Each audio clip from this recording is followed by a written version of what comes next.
Perkenalkan, saya Rodatul Janah, saya prodi PGMI kelas C. Di sini saya akan menjelaskan isi PPT dari makalah saya untuk memenuhi tugas UTS saya yang berbahan dasar video dari dosen pengampu saya, Ibu Nova, dan judul makalah saya adalah atletik.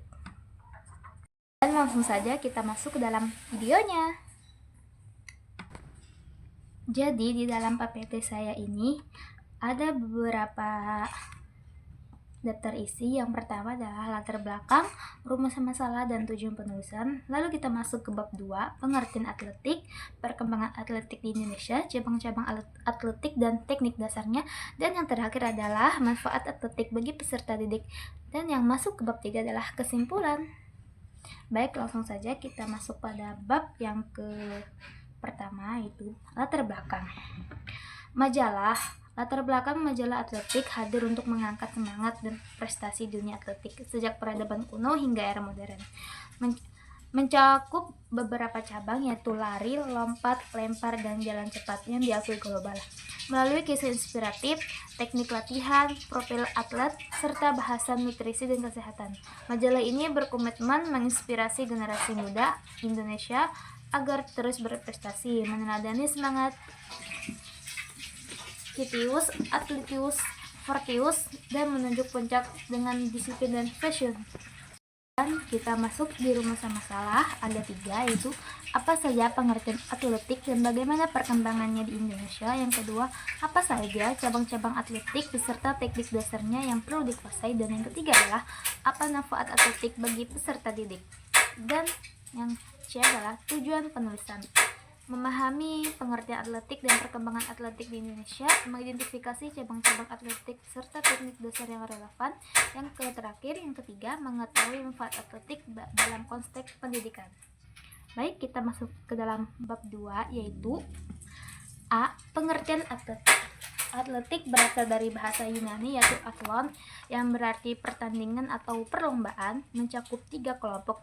Nomor utama yaitu lari sprint, jarak menengah, dan jarak jauh. Lompat jauh terbagi beberapa, yaitu lompat tinggi, lompat jauh, lompat galah, dan lompat ganda. Yang terakhir adalah lempar. Lempar terbagi beberapa, yaitu lempar lembing, lempar tolak peluru, lempar cakram, dan lempar martil. Pada dasarnya, gerak-gerakan dalam atletik merupakan gerak dasar alami manusia yang sejak bersejarah digunakan untuk bertahan hidup, kemudian berkembang menjadi olahraga berstruktur yang pertama kali dikompetisikan secara resmi oleh bangsa Yunani dalam Olimpiade kuno pada tahun 776 sebelum Masehi dan dihidupkan kembali oleh Frere de Coubertin pada Olimpiade modern 1896 di Athens. Hingga kini diakui sebagai cabang olahraga terlengkap oleh World Athletics. Kita bagian masuk bagian B, yaitu perkembangan atletik di Indonesia. Atletik di Indonesia pertama kali diperkenalkan oleh bangsa Belanda pada masa Hindia Belanda.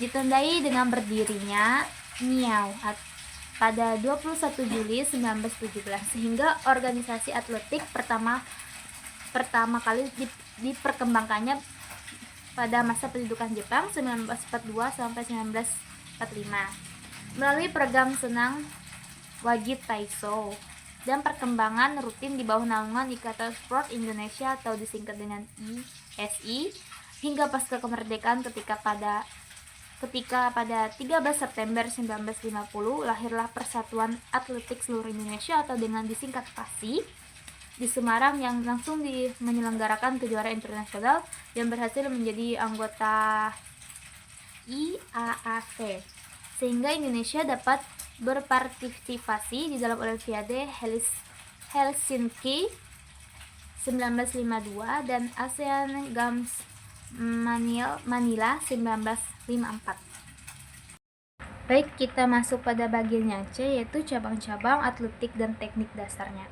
Atletik bisa kita sebut sebagai induknya olahraga. Atletik terbagi menjadi 3 cabang utama, yaitu lari, lompat, dan lempar. Lari yang meliputi dari sprint, jarak menengah, jarak jauh, stafet, dan lari gawang. Dengan teknik dasarnya itu adalah start, fase berdiri, dan finish. Yang kedua adalah lompat. Lompat terdiri dari lompat jauh, lompat jangkit, lompat tinggi, dan lompat galah dengan teknik dasarnya adalah awalan, tolakan, melayang, dan pendaratan. Dan yang terakhir adalah lempar. Lempar mencakup beberapa, yaitu lempar lembing, tolak peluru, lempar cakram, dan lontar martil, yang mengandalkan kekuatan dan koordinasi, yang dimana keseluruhan teknik dasar setiap cabang harus diajarkan secara sistematis dan bertahap agar siswa dapat meningkatkan forma sekaligus minimalkan risiko cedera. Dan yang terakhir kita masuk di bagian D. Manfaat atletik bagi peserta didik.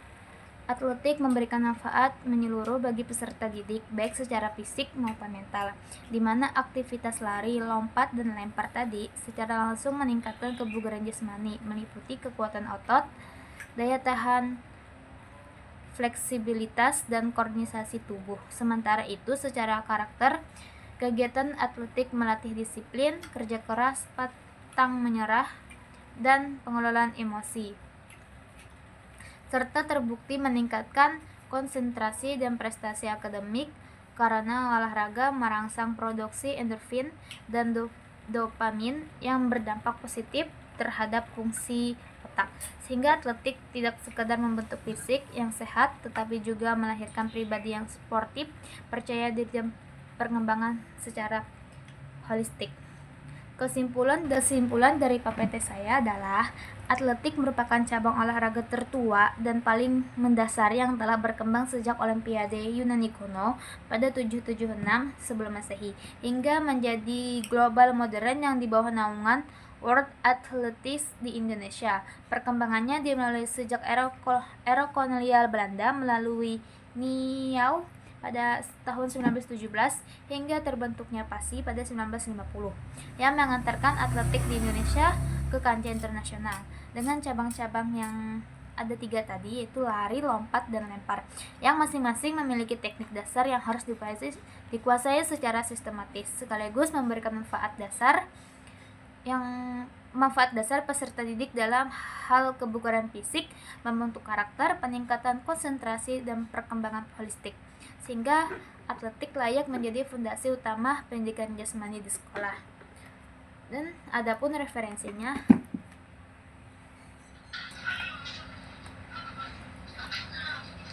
baik, terima kasih telah menonton video saya. Saya ucapkan terima kasih dan sampai jumpa lagi. I just had to let you know you're